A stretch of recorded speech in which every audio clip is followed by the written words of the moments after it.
প্রশাসনের আশ্বাসে 52 ঘণ্টা পর নবীনগর চন্দ্রা মহাসড়কে অবরোধ তুলে নিয়েছে শ্রমিকরা।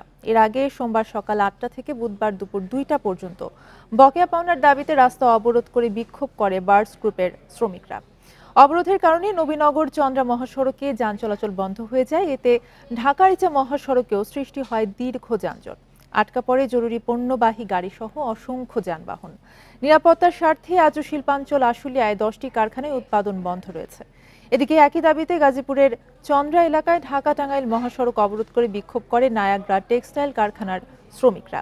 বেলা 11টায় অবরোধ তুলে নিলে 3 ঘণ্টা পর যান চলাচল স্বাভাবিক হয়। এ সময় আশপাশের 12টি কারখানায় ছুটি ঘোষণা করা হয়। এছাড়া বেশিরভাগ কারখানাতেই উৎপাদন চলছে পুরোদমে।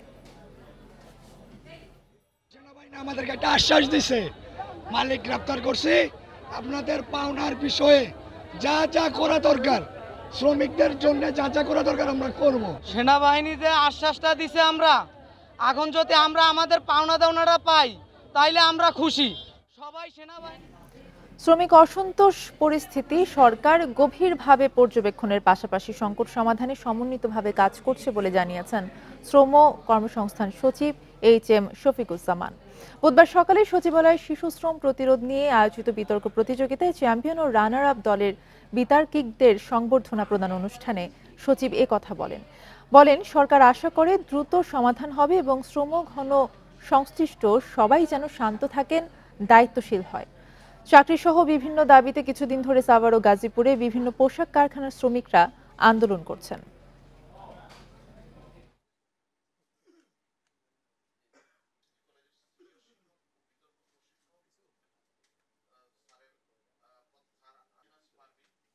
যেগুলো আছে সেগুলো প্রতিটা জিনিস আমরা অ্যাড্রেস করছি এবং এখানে ল অ্যান্ড অর্ডার যেটা আছে সেটা আমাদের যারা আছে স্বরাষ্ট্র উপদেষ্টা মহোদয়ের সঙ্গে আমরা সবকিছু এটা মনিটর করছি।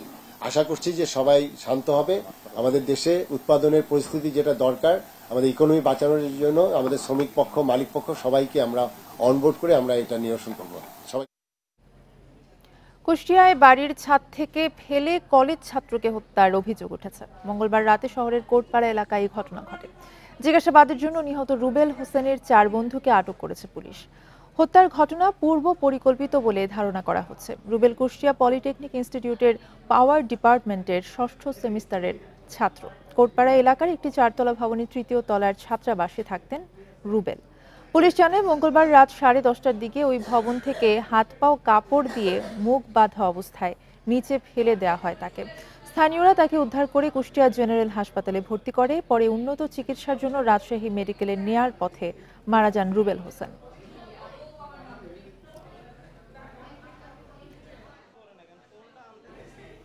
এ বিষয়ে আরো জানাতে কুষ্টিয়া থেকে জানাবেন সহকর্মী মিলন উল্লাহ। মিলন, এই রুবেল হোসেনের মৃত্যুর ঘটনায় আসলে কোনো মামলা এখনো পর্যন্ত হয়েছে কিনা, এছাড়া তার 4 বন্ধুকে আসলে আটক করে জিজ্ঞাসাবাদের জন্য নিয়ে যাওয়া হয়েছে, বর্তমান আসলে কি তথ্য রয়েছে আপনার হাতে, কি জানতে পেরেছেন?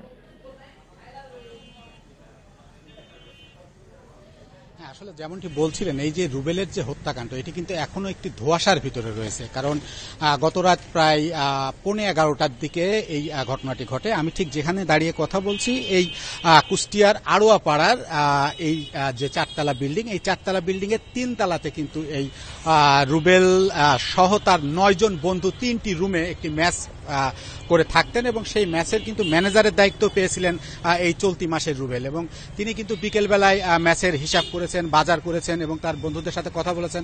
তার যারা ম্যাচমেট ছিল তারা যেটা বলছে যে আসলে তারা বিকেলের পর থেকে তাকে কিছুটা চিন্তিত বা উদাসীন মনে হলেও তার সাথে এরকম কোনো ঘটনা ঘটতে পারে বলে তারা আসলে সন্দেহ করতে পারেনি। তারপরেও কিন্তু রাত 11টার সময় হঠাৎ করে এখানে চিল্লাচিল্লির শব্দ পায়। চিল্লাচিল্লির শব্দ পেয়ে আশেপাশের লোকজন আসে এবং ম্যাচের ছেলেপেলে এসে তাকে ঠিক এই যে বিল্ডিং এর বারান্দা বা সামনে যে জায়গাটি রয়েছে এখানে কিন্তু তাকে পড়ে থাকতে দেখে এবং এ সময় তার হাত এবং পা দড়ি দিয়ে বাঁধা ছিল এবং মুখে গামছা দিয়ে পেঁচানো ছিল। এই অবস্থায় তাকে উদ্ধার করে এবং তাকে স্থানীয়রা গুরুতর আহত অবস্থায় উদ্ধার করে কিন্তু তাকে নিয়ে যায় কুষ্টিয়া জেনারেল হাসপাতালে। সেখানে কিন্তু তার অবস্থার অবনতি ঘটলে তাকে রাতেই রাজশাহী মেডিকেলের উদ্দেশ্যে পাঠানো হয় এবং প্রতিমধ্যে কিন্তু তার মৃত্যু হয়। কিন্তু এই বিষয়টিতে আসলে কি কারণে তাকে মারা হয়েছে বা তাকে কি ফেলে দেওয়া হয়েছে বা অন্য কোনো বিষয়, কোনো কি কারণে এই হত্যাকাণ্ড, এটা কিন্তু এখন পর্যন্ত পুলিশ আমাদেরকে বিস্তারিত কিছু জানাতে পারেনি। আমি কিছুক্ষণ আগে কথা বলেছিলাম কুষ্টিয়া জেলা পুলিশের অতিরিক্ত পুলিশ সুপার পলাশ কান্তিনাথের সাথে। তিনি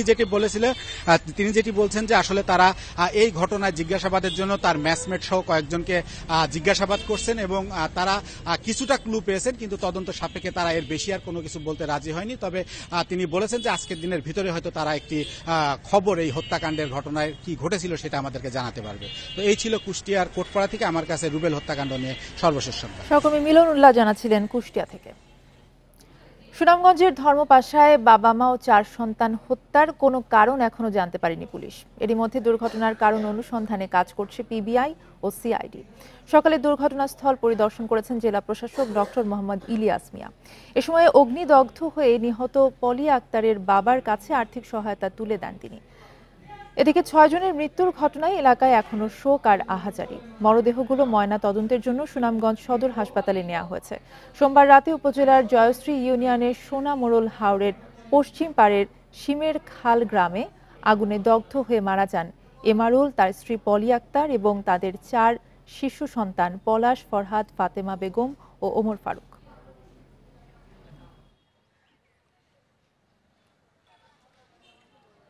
সিআইডির ক্রাইম সিন ইউনিট ওখানে গিয়েছিল, পিবিআইয়ের ক্রাইম সিন ইউনিট গিয়েছিল। ওদের দিয়ে যেসব কার্যক্রম করানোর কথা আমরা করিয়েছি। পাশাপাশি আমাদের আজকে সকালে আমরা লাশগুলির পোস্টমর্টম করার জন্য পাঠিয়েছি সুনামগঞ্জে। আমরা চেষ্টা করছি যে আসলে এটা কেন ঘটলো, কী জন্য ঘটলো, এটা আমাদের এখন তদন্ত চলছে, তদন্ত শেষ। হত্যা মামলায় গ্রেফতার নোয়াখালী 4 আসনের সাবেক এমপি একরামুল করিম চৌধুরীকে কারাগারে পাঠিয়েছে আদালত। সকালে নোয়াখালীর সিনিয়র জুডিশিয়াল ম্যাজিস্ট্রেট আদালতের বিচারক সাজ্জাদ হোসেন এই আদেশ দেন।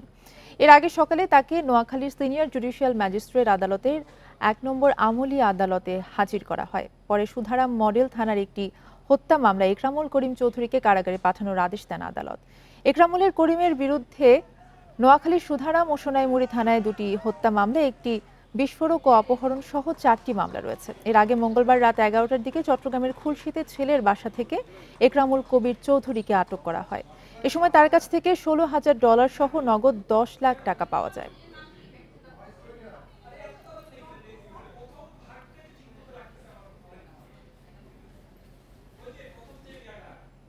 বৈষম্য বিরোধী ছাত্র জনতার ওপর হামলার মামলায় কিশোরগঞ্জ জেলা আওয়ামী লীগের সাধারণ সম্পাদক সহ 5 জনকে গ্রেফতার করেছে আইন শৃঙ্খলা বাহিনী। গতরাতে নিজ বাসা থেকে তাদের গ্রেফতার করা হয়। র্যাব জানায় ছাত্র জনতার ওপর হামলা ও 2 জনকে পুড়িয়ে হত্যার মামলার ঘটনায় জেলা আওয়ামী লীগের সাধারণ সম্পাদক এম এ আফজল সহ 3 জনকে গ্রেফতার করা হয়েছে। এদিকে এই মামলায় আজিজুল হক মোতাহার ও গিয়াসউদ্দিন লাকি নামের 2 জনকে গ্রেফতার করা হয়েছে। এদিকে নেত্রকোনায় নাশকতার মামলায় জেলা ছাত্রলীগের সাবেক সভাপতি রবিউল আলম শাওন গ্রেফতার করেছে পুলিশ।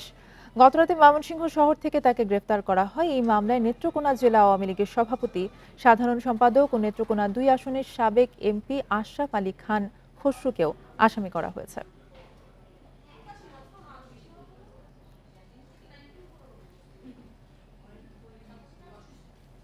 তিস্তার পানি কমায় ধীরে ধীরে স্বাভাবিক হতে শুরু করেছে উত্তরের 4 জেলার বন্যা পরিস্থিতি। তবে এখনো নিচু এলাকা সহ তলিয়ে আছে অনেক ফসলি জমি ও রাস্তাঘাট।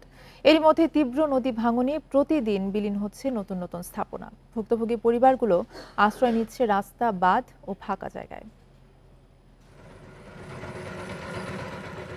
3 দিনের ভারী বৃষ্টি ও উজানের ঢলে তিস্তা নদীর পানি বেড়ে প্লাবিত হয় লালমনিরহাটের 4 উপজেলার বিস্তীর্ণ এলাকা।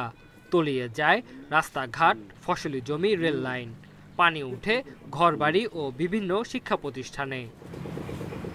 সোমবার থেকে পানি কমতে শুরু করায় পরিস্থিতির কিছুটা উন্নতি হয়। তবে এরই মধ্যে দেখা দিয়েছে তীব্র নদী ভাঙন। চতুর্পাশে তো বন্ধ, বেড়াইতে পারিনি।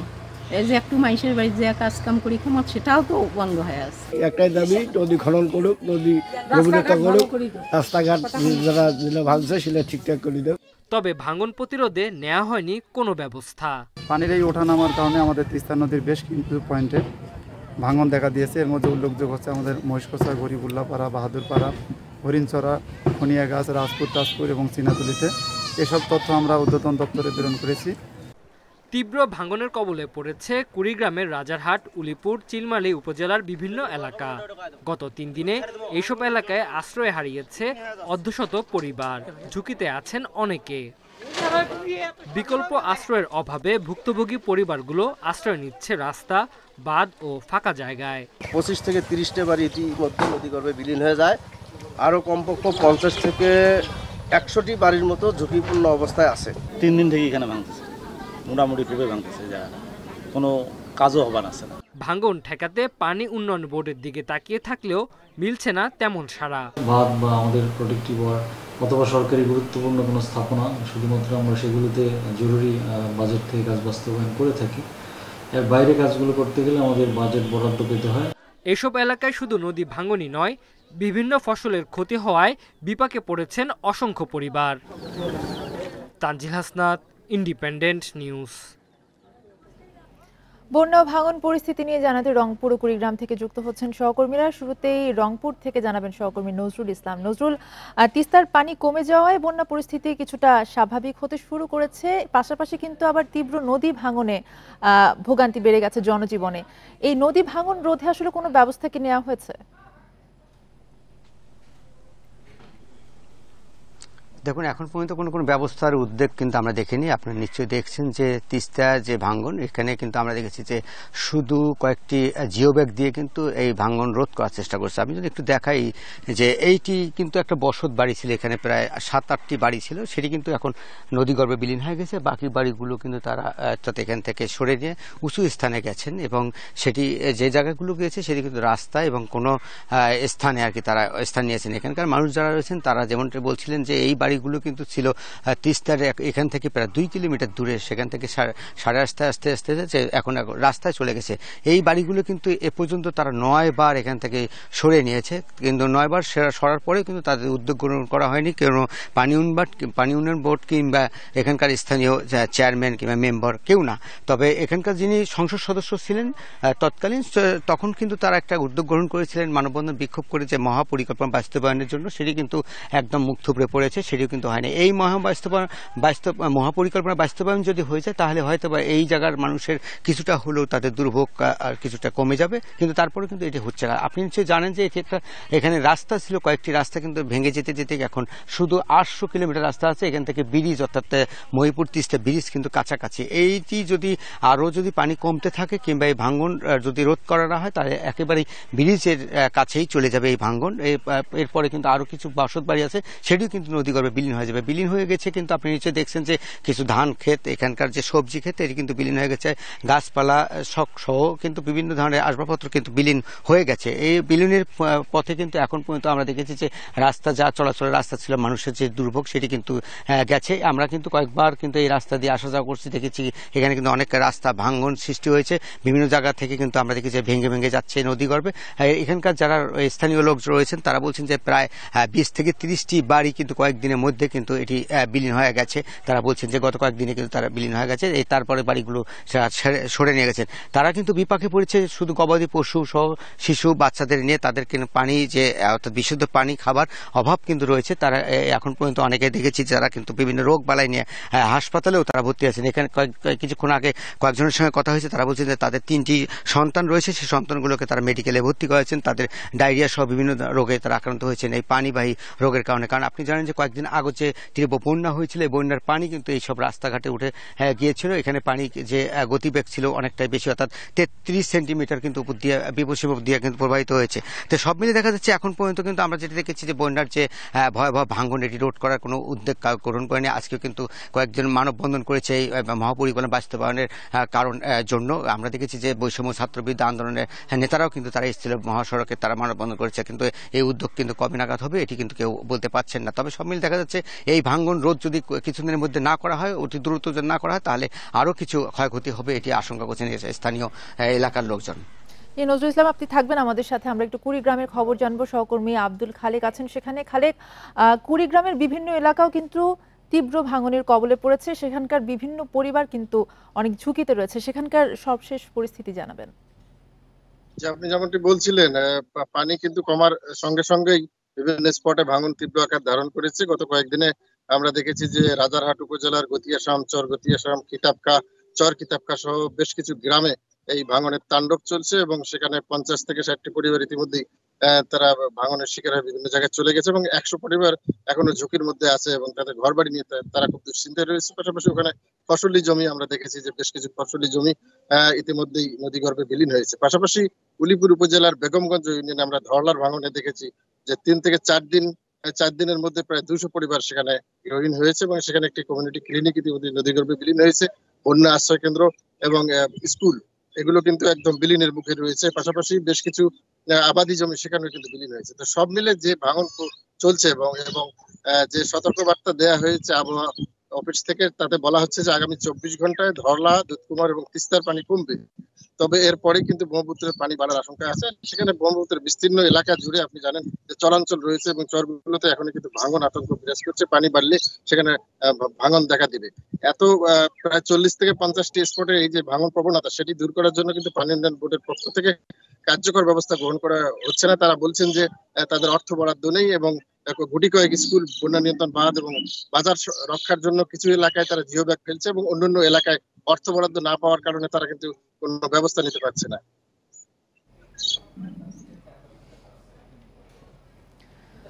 রংপুর এবং কুড়িগ্রামের বন্যা এবং ভাঙনের পরিস্থিতি জানাচ্ছিলেন আমাদের সহকর্মীরা। খাগড়াছড়িতে গণপিটুনিতে শিক্ষকের মৃত্যু ও সংঘর্ষের ঘটনায় তদন্ত কমিটি গঠন করা হয়েছে। অতিরিক্ত জেলা ম্যাজিস্ট্রেটকে প্রধান করে 4 সদস্যের এই কমিটির কথা জানিয়েছেন জেলা প্রশাসক মোহাম্মদ শহীদুজ্জামান। সকালে খাগড়াছড়ি বাজার ও বিভিন্ন এলাকা পরিদর্শন করেন প্রশাসনের কর্মকর্তারা। পরিস্থিতি স্বাভাবিক হওয়ায় 144 ধারা প্রত্যাহার করা হয়। এদিকে মৃত্যু ও সংঘর্ষের ঘটনায় 2টি মামলা হলেও কাউকে গ্রেফতার করতে পারেনি পুলিশ। এর আগে মঙ্গলবার খাগড়াছড়ি টেকনিক্যাল স্কুল অ্যান্ড কলেজের এক ছাত্রীকে ধর্ষণের অভিযোগ তুলে শিক্ষক সোহেল রানাকে পিটিয়ে হত্যা করে পাহাড়ি শিক্ষার্থী ও বহিরাগতরা। এই ঘটনায় পুরো শহরে বিক্ষোভ ও সংঘর্ষ ছড়িয়ে পড়ে। ভাঙচুর হয় বেশ কিছু যানবাহন, ঘটে অগ্নিসংযোগের ঘটনাও। আমাদের যে নিয়মিত ডিপ্লয়মেন্ট থাকে পুলিশ সদস্যের বাইরে আমরা কালকে রাত থেকে অতিরিক্ত আমাদের ফোর্স অফিসার মোতায়েন আছে। পরিস্থিতি উন্নতির দিকে ক্ষয়ক্ষতি হচ্ছে সেটা নিরূপণ করার জন্য আমাদের এখানে যে ইউনো আছে বা পৌরসভার প্রশাসকের তাদেরকে বলা হয়েছে আর পুরো বিষয়টা তদন্ত করার একটা কমিটি গঠন করা হয়েছে। রাজধানীর গুলশানে কুপিয়ে দোকান মালিক এবং কর্মচারীকে হত্যার ঘটনায় রুমন নামের একজনকে চট্টগ্রাম থেকে গ্রেফতার করেছে র্যাব। মঙ্গলবার রাতে চট্টগ্রামের হালিশহর এলাকা থেকে তাকে গ্রেফতার করা হয়। গ্রেফতার রুমন হত্যার দায় স্বীকার করেছে। র্যাব জানায়, জিজ্ঞাসাবাদে রুমন জানিয়েছে গুলশানে একটা চা দোকানে চাকরি করত। সে দোকানে কাজ নিয়ে মালিক রফিক এবং কর্মচারী সাব্বিরের সাথে তার কথা কাটাকাটি হয়। এর জেরে গত 26 সেপ্টেম্বর রাতে ঘুমন্ত অবস্থায় রফিক ও সাব্বিরকে কুপিয়ে হত্যা করে রুমন। পরে সেই চট্টগ্রামে এসে আত্মগোপন করে। এ ঘটনায় থানায় মামলা করে নিহত রফিকের ছেলে।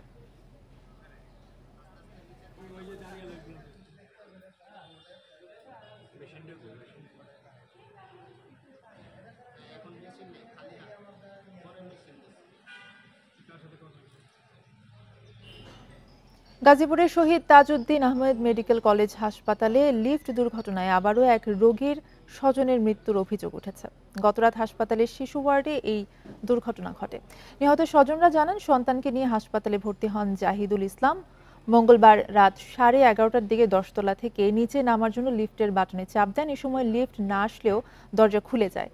অসাবধানতাবশত জাহিদুল পা দিলে নিচে পড়ে ঘটনাস্থলে মারা যান তিনি। এই ঘটনায় 4 সদস্যের তদন্ত কমিটি গঠন করেছে হাসপাতাল কর্তৃপক্ষ। সম্প্রতি শহীদ তাজউদ্দিন আহমেদ মেডিকেল কলেজ হাসপাতালে লিফটে আটকা পড়ে মমতাজ নামে এক রোগীর মৃত্যু হয়।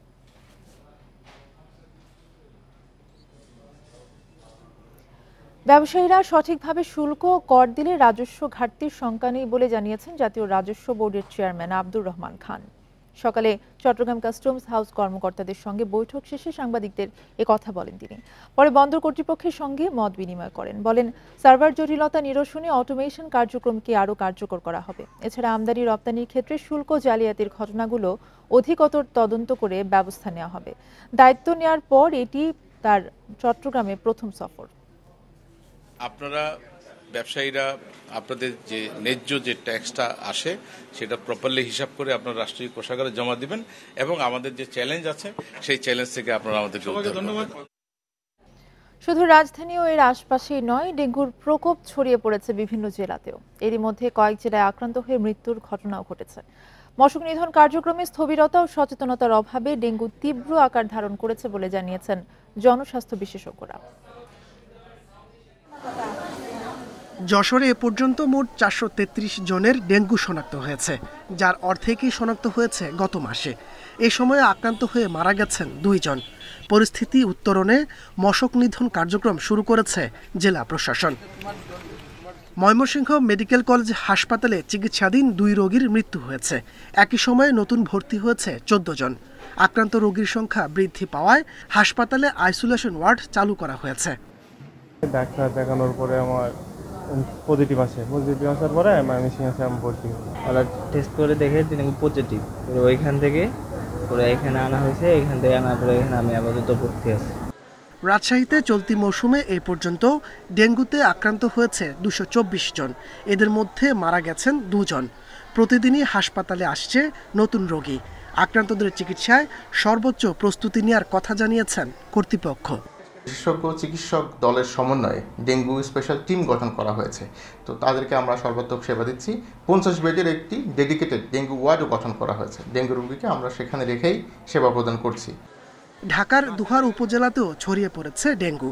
প্রতিদিন উপজেলা স্বাস্থ্য কমপ্লেক্স ও বেসরকারি হাসপাতালে ভর্তি হচ্ছেন ডেঙ্গু আক্রান্ত রোগী। এদিকে ডেঙ্গু সহ মশাবাহিত রোগ প্রতিরোধে সমন্বিত কর্মসূচি পালন করছে মেহেরপুর পৌরসভা। তাপস সরকার, ইন্ডিপেন্ডেন্ট নিউজ। ডেঙ্গু পরিস্থিতি নিয়ে জানাতে চট্টগ্রাম এবং ঢাকার দোহার থেকে যুক্ত হচ্ছেন সহকর্মীরা। শুরুতেই চট্টগ্রাম থেকে জানাবেন সহকর্মী অনুপম শীল। অনুপম, ঢাকার পরে কিন্তু সবচেয়ে বেশি ডেঙ্গু আক্রান্ত রোগীর সংখ্যা চট্টগ্রামে আসলে হাসপাতালগুলোতে রোগীর চাপ কিরকম জানাবেন, এবং এই ডেঙ্গু নিধনে কোনো পদক্ষেপ নেওয়া হয়েছে কিনা?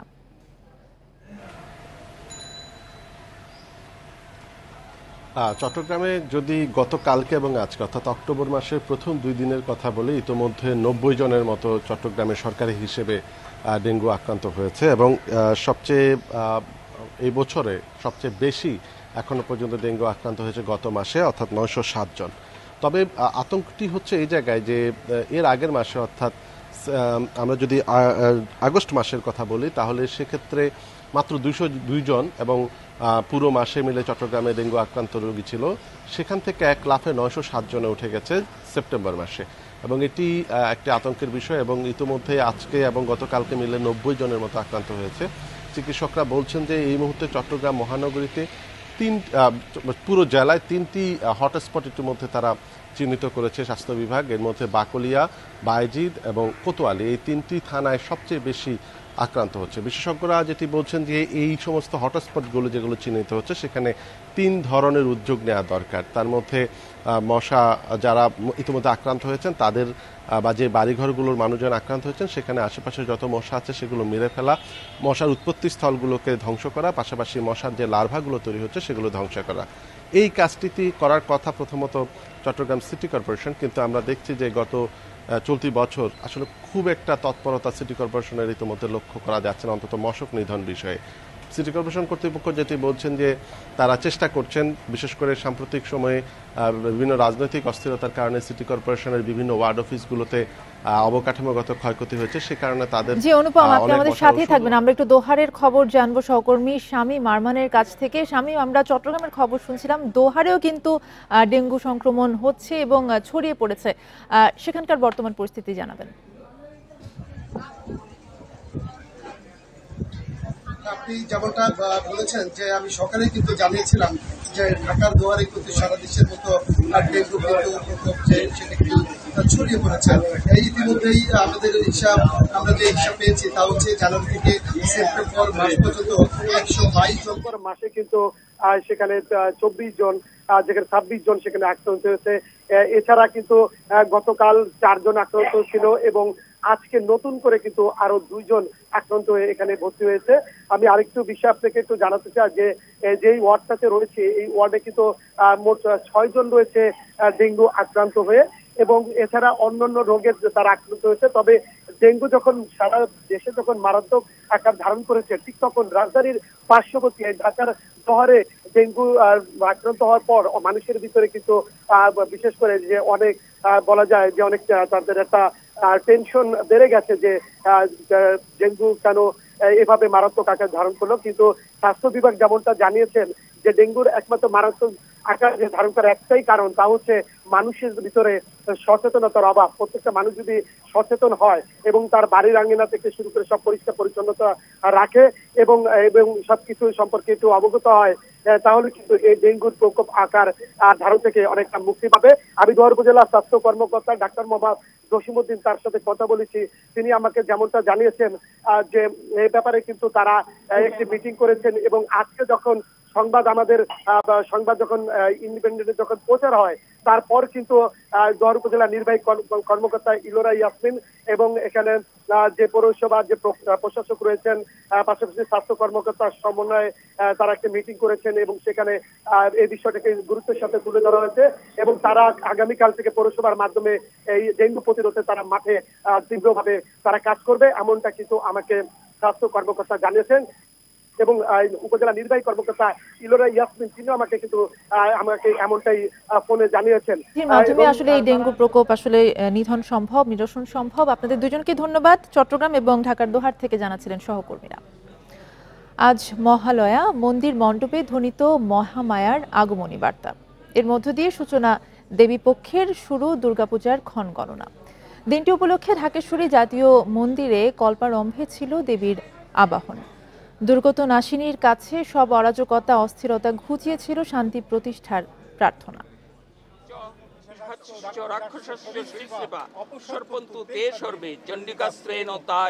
দিনের আলো ফুটতে না ফুটতেই ঢাকেশ্বরী জাতীয় মন্দিরে মহামায়ার আগমনী বার্তা। বেলতলায় ঘট পূজা আর যজ্ঞে ছিল নানা বৈদিক আচার উপাচারও। পরে অঞ্জলি ও প্রার্থনায় সামিল হন সনাতন ধর্মাবলম্বীরা। বিশ্বের সব অনাচার হানাহানির অবসান ঘটাবেন দেবী দুর্গা, এই ছিল তাদের প্রত্যাশা। মায়ের আশীর্বাদে যেন পৃথিবীতে যে হানাহানি চলছে, বৈষম্যতা চলছে এবং বিভিন্ন ধরনের কুলসতা বিরাজ করছে, এগুলো যাতে দূর হয়ে যায় এটাই কামনা করি। আজকে মহালয়া ছিল, এখানে এসেছি, এখানে এসে অনেক ভালো লেগেছে। নাচ গান সব কিছু দেখে আমরা সকলেই মুগ্ধ। তো আশা করি প্রতি বছর এইভাবে মজা হবে এবং ষষ্ঠী, সপ্তমী, অষ্টমী, নবমী, দশমী প্রত্যেকবারে আমরা এভাবে মজা করতে পারবো। যে সময়ই থাক, যতই অশুভ থাক, সেগুলো কাটিয়ে আমরা উঠতে পারবো। অসুরকে বধ করে, পাপ দূর করে, অশুভকে দূর করে আজ এই মা দুর্গার আবাহনের দিনে এইটাই আমাদের কামনা। মহালয়ার মধ্য দিয়ে পিতৃপক্ষের অবসানে দেবীপক্ষের সূচনা। শুরু হলো শারদীয় দুর্গোৎসবের ক্ষণগণনা। প্রতিপাদের কল্পারম্ভে তাই ছিল দেবীর আবাহন। দেবী আমাদের এখানে আগমন করে স্বস্তি, শান্তি, সুখ, প্রজ্ঞা এই সব কিছুতে মানব জগৎকে তিনি আশীর্বাদ দেবেন এবং আমাদেরকে সমৃদ্ধ করবেন। এর আগে মন্দির প্রাঙ্গণে ভক্তিমূলক গানসহ পরিবেশিত হয় মহিষাসুর বধের নাটিকা।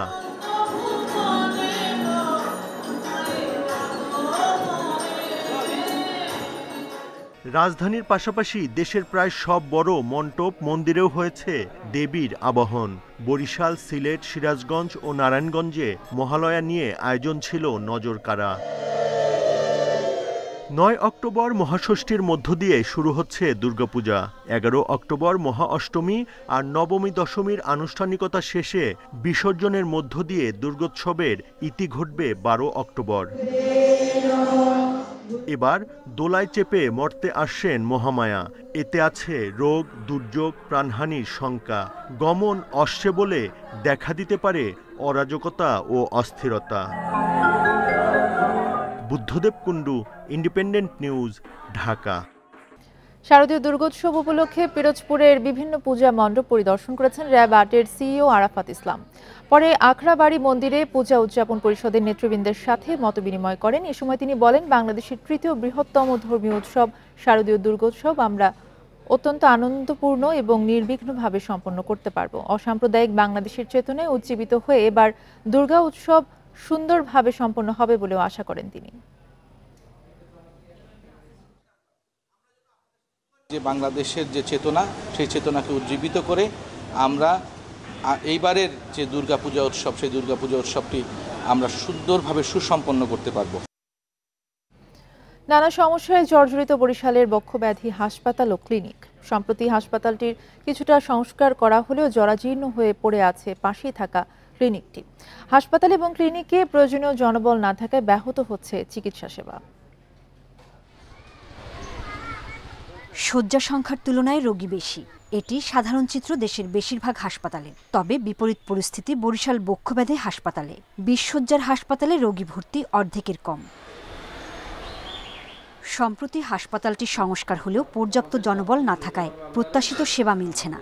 ২ জন মেডিকেল অফিসার থাকলেও নেই প্রধান সহকারী, অফিস সহকারী ও নিরাপত্তা কর্মী। ১৩টি পদের বিপরীতে কর্মরত ৮ জন। রোগী বহনের জন্য নেই কোনো অ্যাম্বুলেন্সের ব্যবস্থা। চিকিৎসা মোটামুটি ভালোই, কিন্তু হয়তো আরো লোকজন হইলে বা আরো চিকিৎসা ব্যবস্থা আরেকটু ভালো হলে আর একটু ভালো হইবে। এদিকে ক্লিনিকের ১৭টি পদের বিপরীতে কর্মরত ১১ জন। এর মধ্যে মেডিকেল অফিসার পদসহ বেশ কয়েকটি পদ শূন্য। এছাড়া অনেক যন্ত্রপাতি না থাকায় সেবা দিতে চ্যালেঞ্জে পড়তে হচ্ছে চিকিৎসকদের। চিকিৎসা সেবা দেওয়া এবং নেওয়াটা খুবই ঝুঁকিপূর্ণ। স্টোর রুম এবং একটি ওয়ার্ড এখনো পুরোপুরি সংস্কার হয়নি, যে কারণে আমাদের যেসব ওষুধপত্র থাকে এই ওষুধপত্রগুলো কিন্তু খুব দ্রুত নষ্ট হয়ে যাওয়ার একটা শঙ্কা তৈরি হয়েছে। স্বাস্থ্য অধিদপ্তর জানিয়েছে বক্ষব্যাধি হাসপাতাল ও ক্লিনিকে জনবল নিয়োগের উদ্যোগ নেওয়া হয়েছে। আমরা বড় নিয়োগগুলো শেষ করে হাসপাতাল নিয়োগে যাব এবং তাহলে মনে হয় যে এখানে যে ছোট ছোট ২-১টা পদ আছে সে পদগুলো যদি পূরণ করতে পারি, আর আমরা যেহেতু অবকাঠামো চালু করতে পারছি, যদি রোগী ভর্তি হয়ে যায় আমরা মনে হয় এই ছোট ছোট সমস্যাগুলো সমাধান হয়ে যাবে। ১৯৬৫ সালে বরিশালের আমানতগঞ্জে স্থাপিত হয় বক্ষব্যাধি হাসপাতাল। পরে নির্মাণ করা হয় ক্লিনিকও। Independent news. সরকার নির্ধারিত মূল্যের চেয়ে বেশি দামে ডিম বিক্রির দায়ে ফরিদপুরে এক ডিলারকে ২০,০০০ টাকা জরিমানা করেছে ভোক্তা অধিকার সংরক্ষণ অধিদপ্তর। দুপুরে শহরের হাজী শরীয়তুল্লাহ বাজারে এই অভিযান চালানো হয়। ভোক্তা অধিকার সংরক্ষণ অধিদপ্তর সহকারী পরিচালক সোহেল শেখ জানান, অতিরিক্ত মূল্যে ডিম বিক্রির অভিযোগে রাকিব এন্টারপ্রাইজকে ২০,০০০ টাকা এবং একটি কৃষি বিপণন প্রতিষ্ঠানকে মেয়াদ উত্তীর্ণ পণ্য রাখায় ১০,০০০ টাকা জরিমানা করা হয়েছে। এদিকে মূল্য তালিকা না থাকায় নড়াইলে ৩টি দোকানকে ৭,৫০০ টাকা জরিমানা করেছে ভোক্তা অধিকার সংরক্ষণ অধিদপ্তর।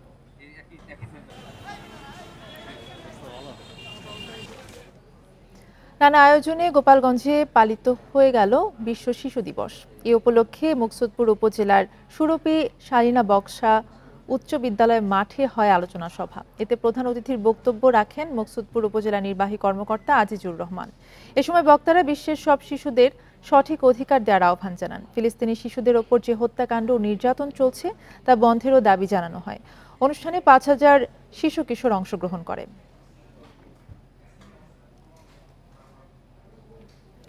শরীয়তপুরে বাল্কহেডের ধাক্কায় ভেঙে পড়েছে কীর্তিনাশা নদীর ওপর নির্মাণাধীন ফুট ওভারব্রিজ। এতে আহত হয়েছেন এক শ্রমিক। সকাল ৯টার দিকে এই ঘটনা ঘটে। এই ঘটনায় বাল্কহেড চালক সহ ২ জনকে জিজ্ঞাসাবাদের জন্য উপজেলা নির্বাহী কর্মকর্তা কার্যালয়ে নেওয়া হয়েছে। স্থানীয়রা জানায়, এমবি নওশান এন্টারপ্রাইজ নামের বাল্কহেডটি শরীয়তপুর সদরে যাওয়ার পথে ফুট ওভারব্রিজের পিলারে ধাক্কা লাগে।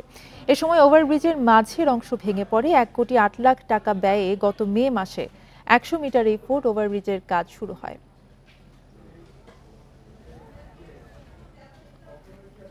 চাঁদপুরের মতলবে মেঘনা নদীতে বালু উত্তোলনকে কেন্দ্র করে সংঘর্ষে আরিফুল্লাহ নামে এক ব্যক্তি গুলিবিদ্ধ হয়েছেন। এই ঘটনায় আহত হয়েছেন আরও ৫ জন। গতরাতে উপজেলার বড়চর এলাকার এই দুর্ঘটনা ঘটে। পুলিশ জানায়, রাতে ওই এলাকায় বালু উত্তোলন চেষ্টা করে একদল দুর্বৃত্ত। এ সময় স্থানীয়রা বাধা দিলে দুর্বৃত্তদের গুলিতে আহত হন আরিফুল্লাহ। পরে তাকে উদ্ধার করে চাঁদপুর জেনারেল হাসপাতালে নেওয়া হয়। অবস্থার অবনতি হলে উন্নত চিকিৎসার জন্য পাঠানো হয় ঢাকা মেডিকেলে। অভিযোগ পেলে ব্যবস্থা নেওয়ার কথা জানিয়েছে প্রশাসন। মহাত্মা গান্ধী ১৫৫তম জন্মবার্ষিকী উপলক্ষে বেনাপোল পেট্রাপোল বন্দর দিয়ে দুদেশের মধ্যে আমদানি রপ্তানি বাণিজ্য বন্ধ রয়েছে। বাণিজ্য বন্ধে দুপার সড়কে আটকা পড়েছে হাজারো পণ্য বোঝাই ট্রাক। তবে স্বাভাবিক রয়েছে দুই দেশের পাসপোর্ট যাত্রীদের যাতায়াত। বেনাপোল C&F স্টাফ অ্যাসোসিয়েশনের সম্পাদক সাজিদুর রহমান জানান, ভারতে মহাত্মা গান্ধীর জন্মদিন উপলক্ষে সরকারি ছুটি থাকায় পণ্য আমদানি রপ্তানি বন্ধ রয়েছে। তবে বেনাপোল বন্দর এবং কাস্টমস হাউসে স্বাভাবিক কার্যক্রম চলমান রয়েছে।